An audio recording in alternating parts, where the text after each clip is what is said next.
All right, people, welcome to the video. As you guys can see, I know you guys clicked on this because you saw the thumbnail and you saw the title. We've got the man, the myth, the legend, Mr. Cliff Wilson, my coach now since 2020, man. We're going on it'd be going on 5 years next year. That's wild. Time flies. Time flies. Yeah. You've had a baby and everything. You've seen me grow up in a sense. Yeah, yeah. For sure. So I wanted to, I wanted to chat with you kind of about where we're at, where things are heading, and just kind of recalibrate a little bit because it's been a while since we've done a call like this.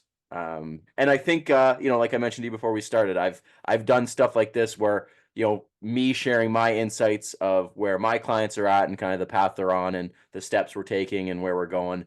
And I thought it'd be cool to kind of switch roles and let people kind of get some insight into how you're operating things with me and the direction we're heading and kind of how we do things because I think the passiveness in which we move, especially kind of right now with where my life is, I think will be interesting for people to hear because I am definitely not that maybe stereotypical robot bodybuilder right now. And for the off season, I very much operate with a loose set of guidelines, making sure the big stuff's getting checked off, but I'm not afraid to kind of, as you say, dial back the dial a little bit during the off season. And by the way, that is probably the most used reference I give clients now that you've shared with me is that like the bodybuilding dial is never off. We just know when to turn it up and down. Yeah. That's something I still use with people because, you know, people who get into bodybuilding, we are by nature extreme individuals. Yeah. I haven't known a lot of non-extreme bodybuilders. And every bodybuilder kind of has this, they get into the sport for sure with a light switch mentality. It's either all on or all off. But Yep. I always tell them I always say one of my early goals with clients is to remove the light switch and install a dimmer switch.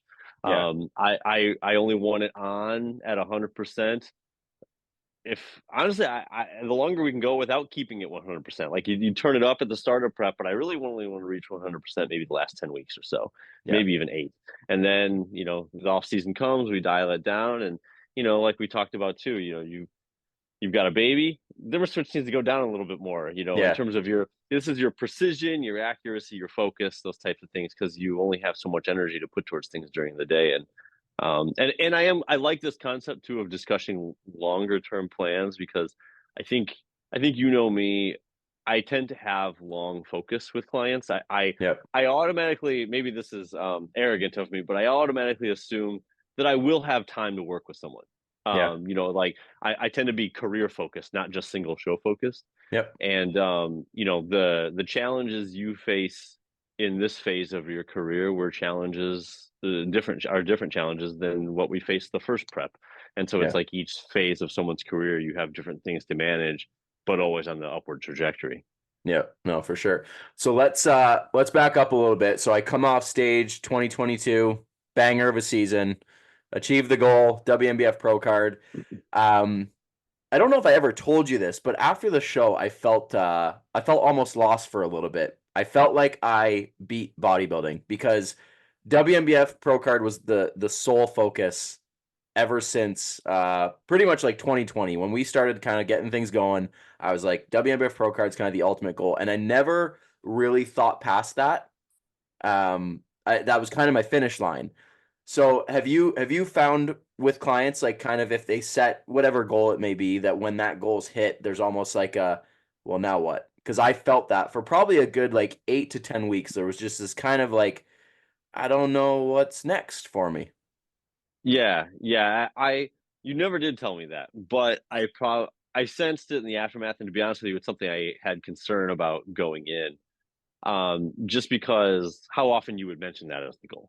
Yeah, and, for sure. and like that was the goal. And I don't know if you noticed, I would always kind of be like, yeah. I'm like, whatever, we're focusing on what we're doing this week. And it Yep, was like, yep, and I think the biggest thing is that goals are helpful, but I think the problem is that when it takes on like part of your identity, I will be this. Does that make yeah, sense? yep, Then yep, it can be such a driving force, but then when the goal is reached, okay, I am this, but now what else am I? totally, So yeah, it's like this it's this tricky situation, this balancing act. But um, you know, I guess if I could, kind of go back to that prep, and the thing I think is when we first started, I knew you'd get there. You never know if it'll be directly that season. If it wasn't that season, it probably would have been the next time.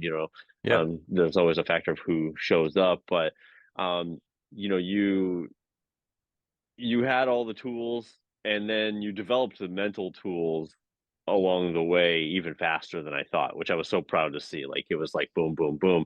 Mhm. And then I do think that you got hit with a hard lesson coming off the stage, where it was like, I guess the growth that I've watched from the time of stepping off stage to now is even further of, um when I work with bodybuilders, I like to see this building of a complete human, if that makes sense.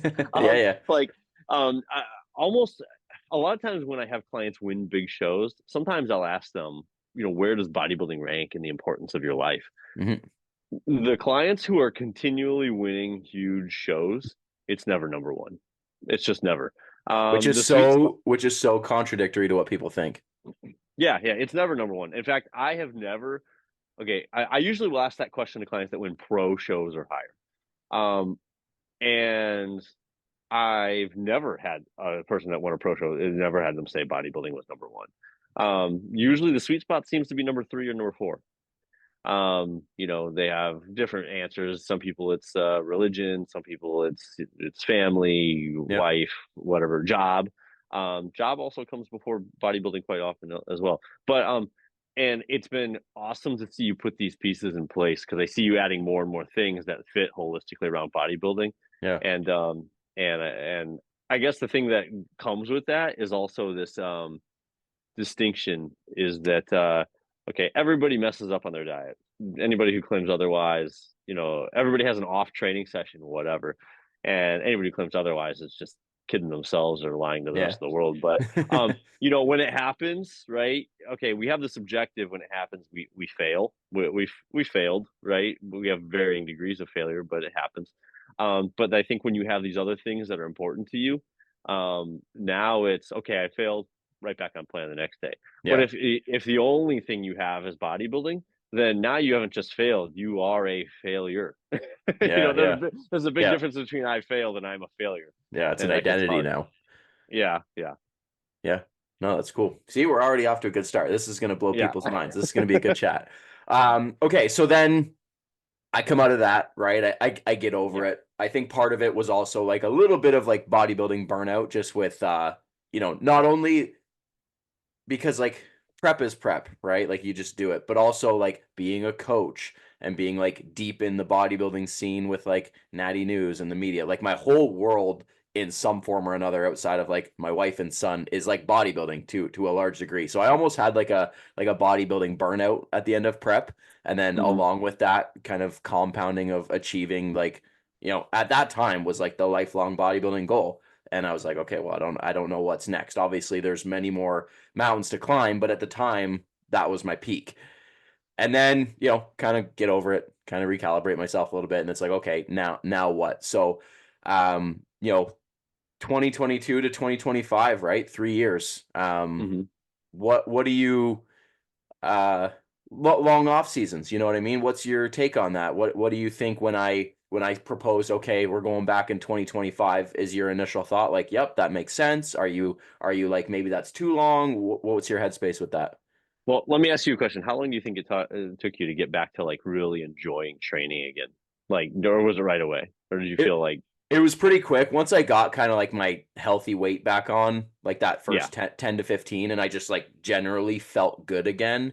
mhm. Um, it didn't take long to get fun in the gym. You know what I mean? That's good.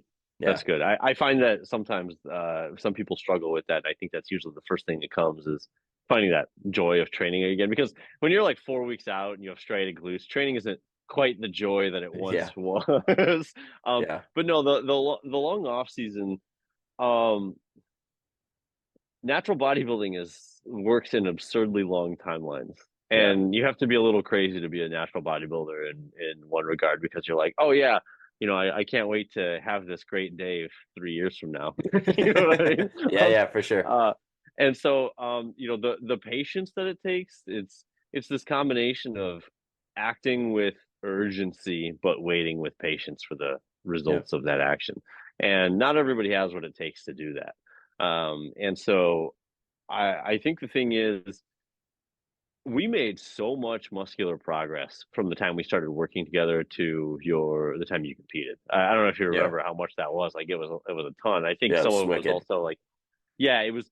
We made a lot because we introduced some different training stuff, but now we almost got some newbie gains in the early going of working together because we introduced some different training stuff. But now it's like we're in like the real grinded out part of your career where these gains Yeah. are going to be slower and Yeah. slower as we reach closer to your real potential. So I was so happy to hear you say that you were ready for that long approach because I knew that was going to be needed. But the other thing is, I did sense that burnout because not just because of the shows that we did, but you had done a lot of shows Yeah. before we Yeah. I even remember. Yeah. and so as much as I felt like we physically needed this time to make progress, I also think you're mentally you'll I think you'll be ready to prep, if that Yeah. makes sense. Like it's like I feel already refreshed because and I sense it. There's like a calmness to you that only comes from Yeah. I haven't starved in a while. Yeah, I mean, for those that aren't familiar with like my competitive history, so competed 2015, 2016, 2017, 2019, tried to do 2020, then the world shut down. So literally for almost like 6 years straight, at least for some period of time, I was starving every year. So yeah, like one of the things I remember you commented on was that like you think we prepped to like not lose muscle as well because we had the time between the last time I'd really dieted, so we had a good like 2 years that was productive, but the approach we took on prep and the duration and the rate of loss was such a contrast to what I had done before, which only compounded the success we saw, right? Yeah, yeah, and I think we laid out a pretty solid formula for what we need to do going forward in terms of rate of loss. And I don't even know if we need to go quite as slow as we did, but I think once again, coming from so many cuts so recently, Yeah, but now it's just a matter of grinding out added lean tissue and then preserving that along the way.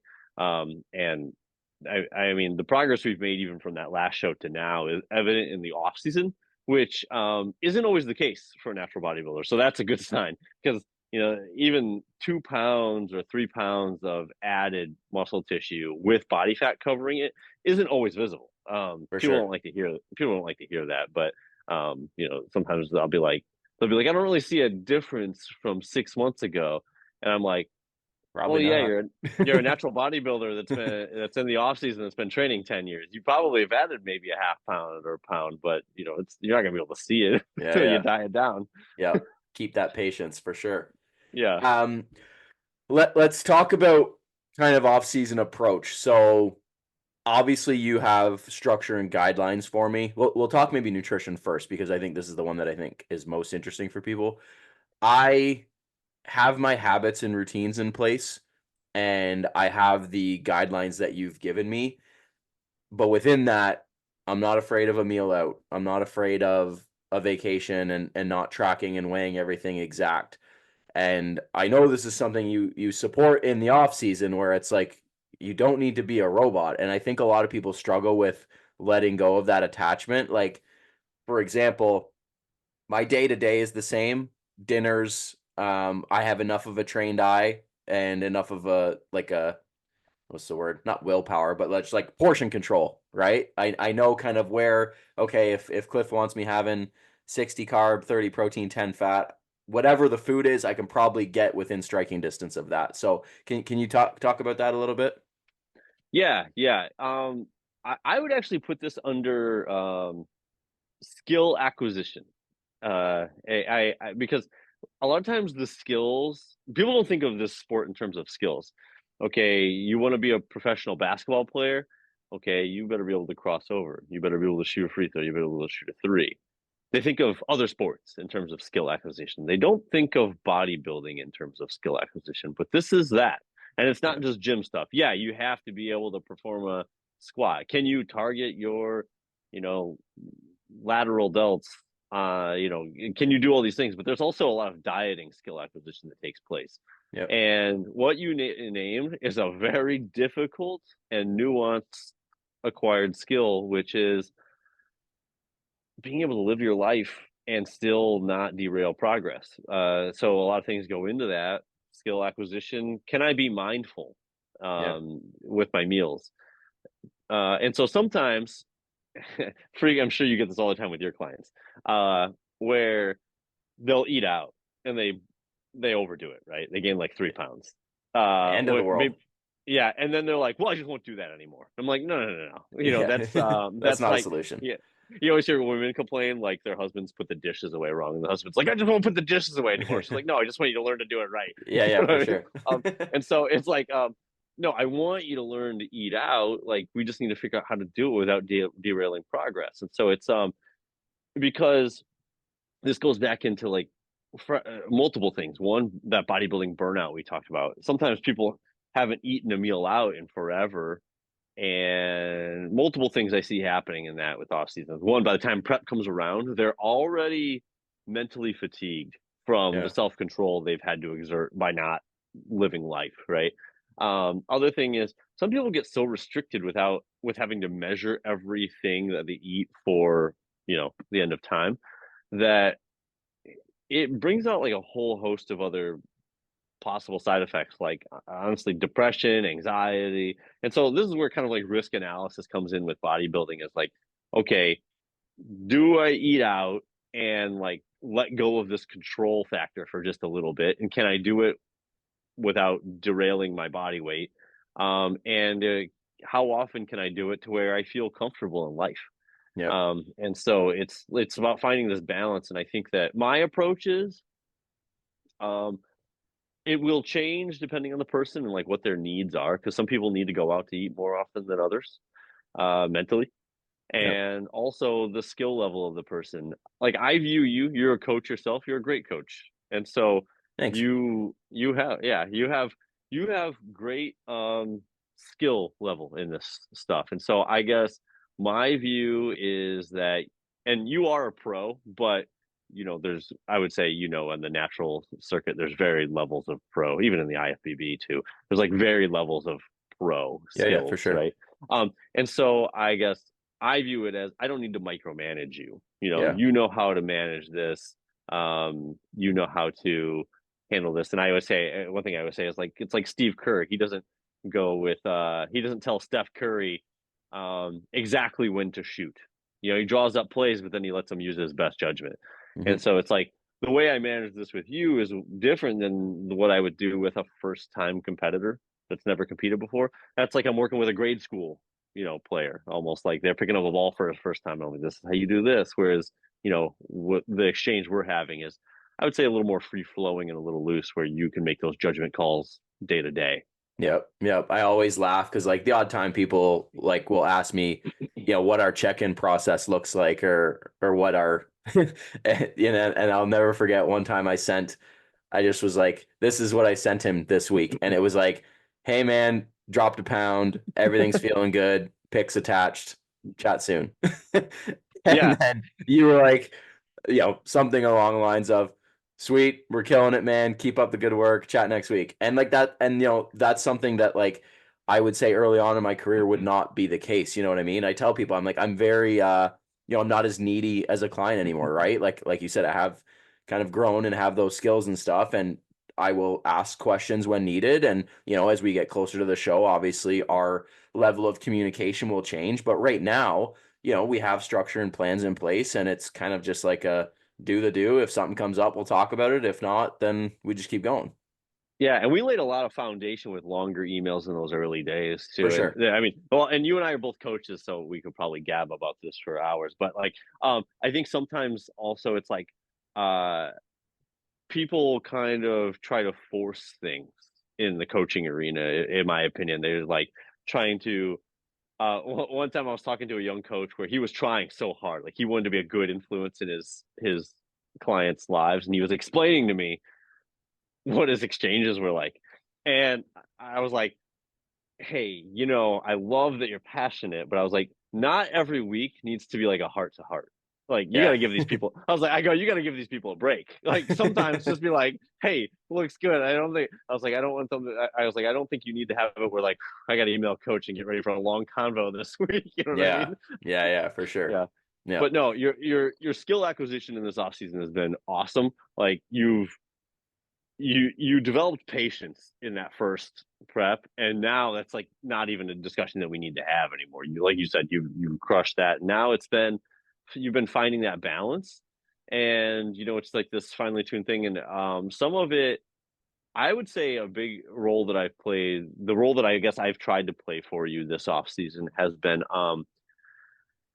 calibrating that level of what is too fast, what's too slow, pace setting type of stuff Yeah, like for that. sure. And then subjective eye in terms of where volume needs to be added in training, where intensity, what's too much, what's too little. Because I think there are even points where like when you had the baby, I was like, I think you need to dial back the training a little bit. We need to like pull things back. And so like Well, just a couple weeks, you told me to take 4 days off, and I immediately chimed back, was like, "Oh, come on now."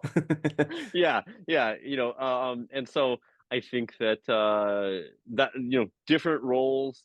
I guess for myself, the question I always try to ask is, what do I need to be for this person? And I try Mhm. to just take that form, and it will change over the course of someone's career. Yeah, for And sure. so, yeah. Cool. Okay, let's talk training, because I think this is probably the most exciting part people like to hear about. Coming out of 2022, you look at my physique. What were you looking at and thinking, okay, if 2025 is the plan, what needs to be brought up? What needs some love? Like when I think back at leading to 2022, it was like a lot of back. It was back, back, back, back, back. And like that was probably, man, when I think back to that prep, the first thing I did when I got professional stage photos after, I think it was the second show, the OCB show, because they were really good photos, was take a bunch of them and side by side them to 2019. And that was so much more exciting than winning. I swear to God. Yeah. I still use those on social media because it was a testament to like what can be done, especially with that level of like consistency and dedication and stuff. So coming out of 2022, what did you see that you were like, okay, decent, but I want this, this, and this? The funny thing is that compared to a lot of other people now, like it was back when we first started, but now your physique is so well balanced. And so where before, I would say your lacking back issues that you had before were not uncommon in terms of how lagging most people's lagging muscle group or groups are. Right. Now you're at this point where you have such a well balanced physique. So I, I don't think there was anything that pinged my radar in terms of like emergency. Yeah, yeah. Now it's Calves now are it's still shit. yeah, yeah. Now it's just gentle nudging. We're gentle nudging. Yeah, yeah. Um, and a lot of it, I think, comes down to fine tuning real specific areas. So before it was just back. Now it's like um lower lats, so Yeah. it's like a section of a section, Hmm. lower lats. We've wanted to see a little bit more like upper, and not even quad size, but just a little bit more separation in the upper quads, lower quad area. Hmm. Arms, like we've wanted to see like triceps, because I think your arms look good from the sides, but then when they Soon go as I bring them overhead, out, yeah. yeah.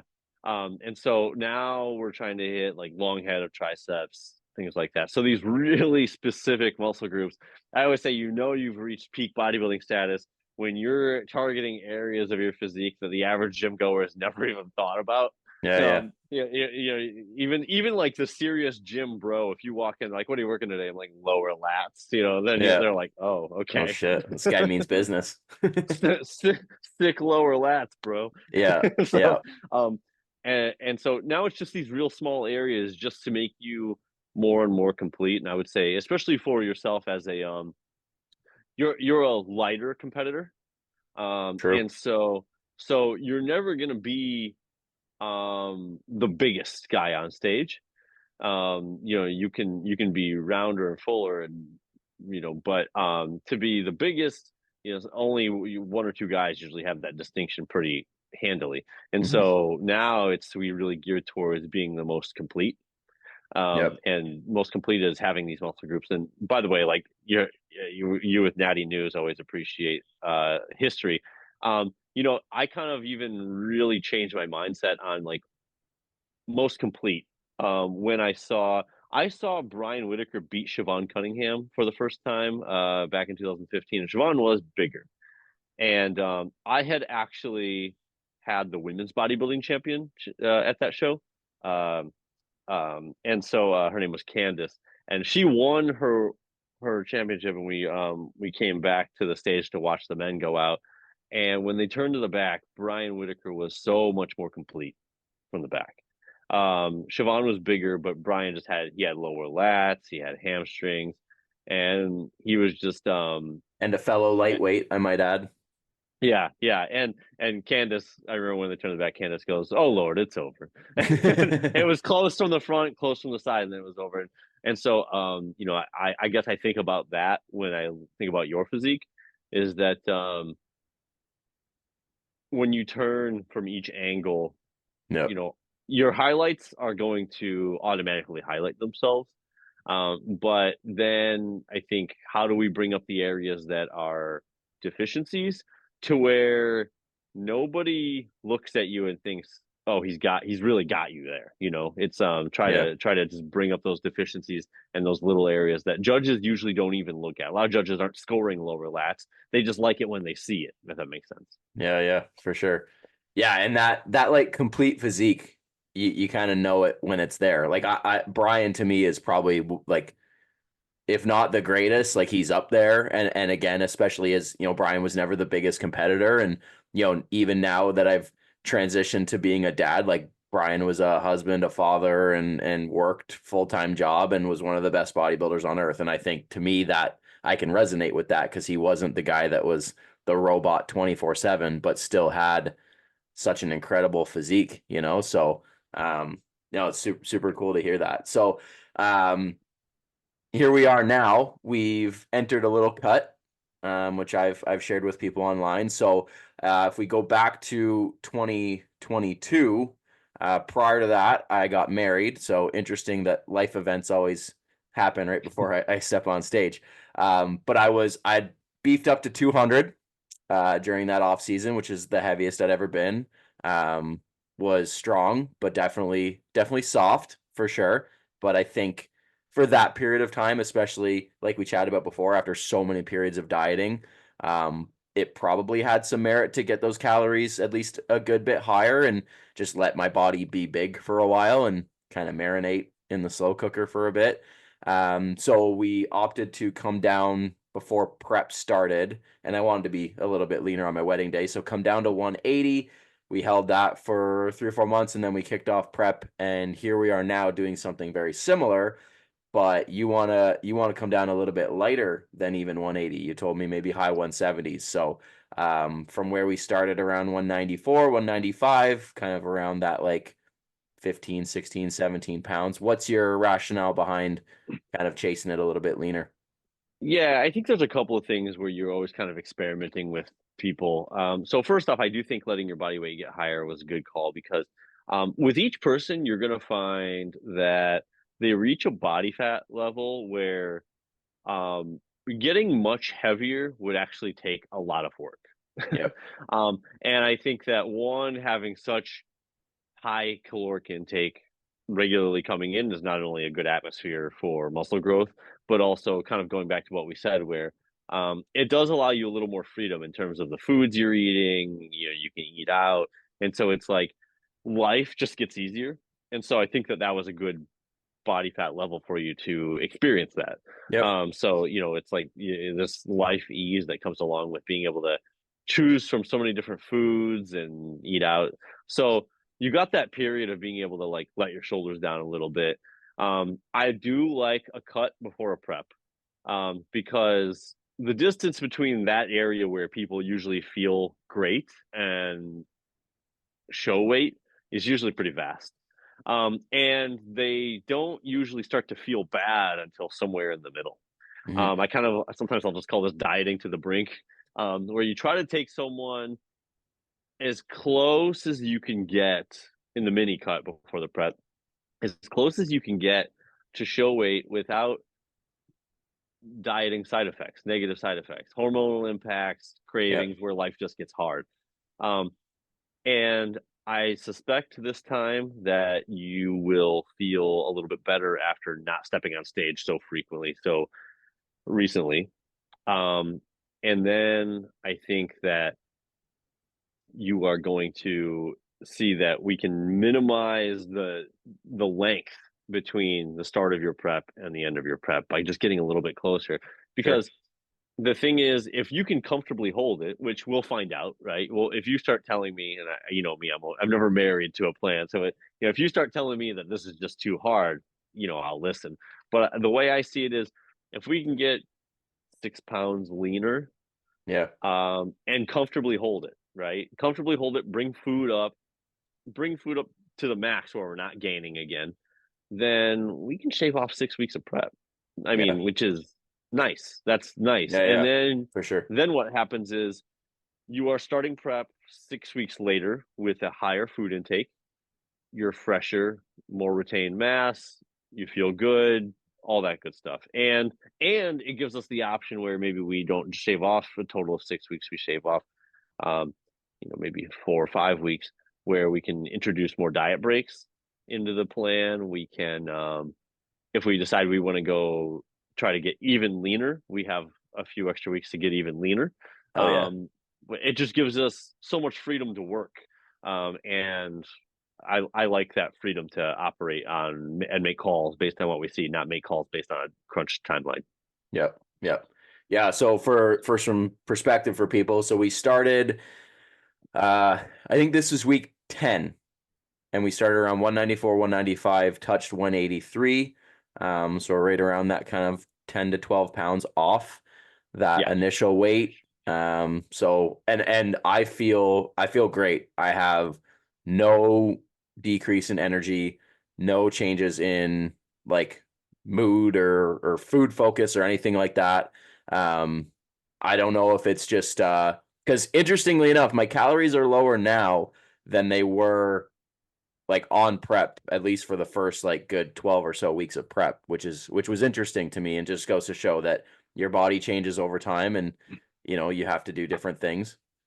I suspect um, lack of sleep with a baby is a big part of that. That I guy. actually I did my prep in 2016 and then 2 years later in 2018, only 2 years with a baby, and I had to eat way less also. I think the Okay. interrupted sleep, I think the interrupted, and I've noticed the phenomenon with other people Yeah. with newborns, and I think that interrupted sleep is a killer. Kiddos just trying to starve me. I But know. regardless, like we dropped down to like a little over 2,300 the last update, so 2 weeks ago, and like I feel great. I don't feel any negative effects. So obviously, if we can keep riding that out, then that would be great. And I'm definitely liking what I'm seeing visually too, which has been fun. Just being in the off season for so long, like now starting to see that little bit more vascularity and a little bit more separation in the physique shots and stuff. It's definitely gives you that little bit of excitement for what's to come. And I know historically into the 170s, I start to look like really solid. So that'll be fun to see. And I dug up some photos kind of last half of 2022. So we compete in the spring. By the fall, I was kind of back up around like that 175, 180. And I compared some photos, and I'll have to send them to you next check-in because I'm getting pretty pumped, not gonna lie. Yeah, yeah, and also the age that you're at. So not only are you going to see differences when you start to get closer to show weight, but the age that you're at, you're going to see some really good changes in muscle maturity once you get down there. Yeah. And we've had periods where we've really pumped up your volume quite a bit. Um, I personally believe, and it would make sense, but I believe that adding quite a bit of volume also kind of increases that muscle maturity timeline. And so I think that we're going to see some great differences this time. I'm pretty excited. All these sets of 30, they better be doing something. Yeah, yeah. Yeah, and next year will be my 10-year anniversary from when I started competing.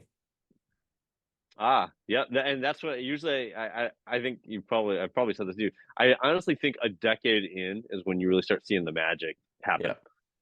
Yeah. Well, And most guys that are just entering the weight room just died inside hearing that, by the way. They're like, oh yeah, oh good, I have to wait a decade. yeah, and in 10 years, if you're 5'7" like me, you're probably still 150 pounds on stage, boys. So embrace it. I love it. Okay, I don't want to touch on shows yet because I like keeping that a surprise. We'll keep the anticipation up. Um, Trying to think if there's anything else that is important to touch on. Talked about diet, training, kind of operating as a new dad. That first month was a challenge for sure. Training definitely was kind of I'll do what I can when I can do it. I'll eat when I can eat, and baby's 3 months now. General lifestyle and stuff. Sleep is pretty much back to, I'd say, like a good 6 7 hours pretty consistent each night, which is good. But it was always funny because the every night before check-in day baby would not sleep, and I remember Yeah. I would be like a pound lighter the day before, and then I would check in with you and be like up a pound and a half. I'm like, man, this kid, he's trying to test me, but it's all good. Yeah, yeah. And it kind of, I guess, ends where we started. Is I think that sometimes people don't realize that having your life in order um is crucial to bodybuilding success. It doesn't mean like everything in your life's always going to be going perfectly, but like, you always made sure like you were ready for whatever next life event you had coming up, because then it didn't just blow up your bodybuilding progress. And I actually had a discussion with a client recently where I was saying that he was like, I'd love to just keep making progress, but he goes, life just keeps throwing one thing after another at me. And I was like, You better learn welcome to to life, catch. man. You better learn Yeah, to catch. I was like, yeah, if you keep waiting for this perfect time, it's never gonna happen. Like you'll just be Yep. waiting until you die. Like, and so Yep. I think that making sure you can get your life stuff in order and just do your bodybuilding stuff while life does what it does. Yep. Sweet. Sweet. Well, I definitely am excited for what's to come next year, even this year as things keep progressing and we kind of start to see what's been built over the last kind of 2.5, 3 year off season. And I just want to say, man, I appreciate, everything you've been for me. And funny enough, I just watched the show day vlog that I took on the WMBF, and when I FaceTimed you after, and I Oh smile, yeah. I smile every time, man. You've done more for me than you'll ever know. Oh, I appreciate you letting me be a part of it. Seriously, it's been awesome, and you have come farther in a shorter amount of time than I ever imagined, and it's blown me away. Sweet. Sweet. All right, people. Well, if you guys enjoyed this chat with me and the boss man, we'd appreciate it if you give the video a like, and if you've got questions or maybe you want to see something like this again, maybe as we kind of enter prep or kind of get closer to show day, then me and the boss will make it happen. So, thanks again, buddy. I very much appreciate it. Thanks.